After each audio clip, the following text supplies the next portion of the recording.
This is Alan Gilman with Torah Bites for the week of June the 27th, 2026, the 12th of Tammuz, 5786. The following is an updated message originally posted the week of June 27th, 2015, the 10th of Tammuz, 5775, and it's entitled, Don't Lose It. And I'm reading from Bamidbar, Numbers chapter 20, verses 10 through 12. Then Moses and Aaron gathered the assembly together before the rock, and he said to them, Hear now, you rebels, shall we bring water for you out of this rock? And Moses lifted up his hand and struck the rock with his staff twice, and water came out abundantly, and the congregation drank and their livestock. And the Lord said to Moses and Aaron, Because you did not believe in me to uphold me as holy in the eyes of the people of Israel, therefore you shall not bring this assembly into the land that I have given them. Moses is one of the greatest people to have ever lived. It's hard to believe that after trying so hard to avoid God's call on his life, he successfully led his people out of Egypt and right up to the border of the Promised Land. Once he was on board, he remained faithful until the end of his life.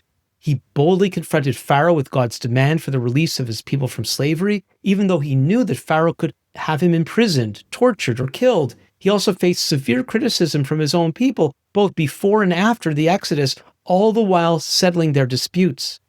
Moreover, he bore the burden of waiting upon God for direction step by step and was responsible for receiving and transmitting the Torah. One of the remarkable things about the Bible is how it doesn't gloss over the failings and foibles of its key characters, and Moses is no exception. Long before God spoke to him at the burning bush, he tried to stand up for his people with disastrous results, having murdered an Egyptian and then running away for fear of his life. There were also two other negative incidences that occurred during his leadership. Both appear to stem from uncontrolled anger. The first is when he came down Mount Sinai and saw the people engaging in great immorality. He reacted by smashing the two tablets upon which were written the 10 words, the 10 Commandments. The other incident is recounted in this week's Parsha. It's a confusing story about the people complaining about not having water. God instructs Moses to take his staff, but unlike the previous time a similar thing occurred, he was not to strike the rock, but rather speak to it. Why God specifically told him to take the staff but not use it, we don't know. It's also difficult to discern what Moses did that was so wrong. What we have is God saying, Because you did not believe in me to uphold me as holy in the eyes of the people of Israel. But note that God doesn't say that the error was the striking of the rock. It could have been the way Moses talked to the people by distancing himself from them and overly associating Aaron and himself with God. This might explain the reference to not upholding God as holy. Whatever he did precisely, he lost it. After decades of patiently putting up with the people, he lost it. Moses lost control and let his anger get the better of him. Note that I said his anger got the better of him.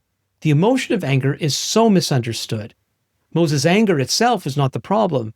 It was that he lost control of it. Moses had been in similar situations many times before. Whenever the people complained about something, he went to God. God told him what to do, and he did it. That we're not told how he felt doesn't mean he had no feelings. In those 40 years in the wilderness, there was so much to have feelings about, and not good feelings, I'm sure. That Moses might have felt angry at times is to be expected, but for the vast majority of those 40 years, he controlled his anger. But not this time, however. This time, his loss of control cost him. It cost him the privilege of entering the Promised Land. It's too easy to dismiss the seriousness of this. When we look at all Moses accomplished, not entering the land might seem like a small thing. He was probably going to die soon anyway. Readers of the New Covenant writings might even point out that he eventually made it in when he appeared to Yeshua along with Elijah on the Mount of Transfiguration in Matthew chapter 17. But that misses the point. Put yourself in Moses' sandals. To go through all that he did and not be allowed to reach the God-ordained goal is devastating. If you don't believe me that this is how Moses saw it, check out what he told the people later on in Deuteronomy chapter 23 and verse 26, how he pleaded with God to permit him to even briefly enter the land. Most of us would feel the same way. That is why it's so important not to lose it. In the grand scheme of things, our loss of control may not completely undermine God's plan for our lives, but it can cause considerable damage to ourselves and others. For more messages like this, Visit the Torah Bytes website at www.torahbytes.org. Email your comments and questions to comments@torahbytes.org. And you can follow us on X @TorahBytes.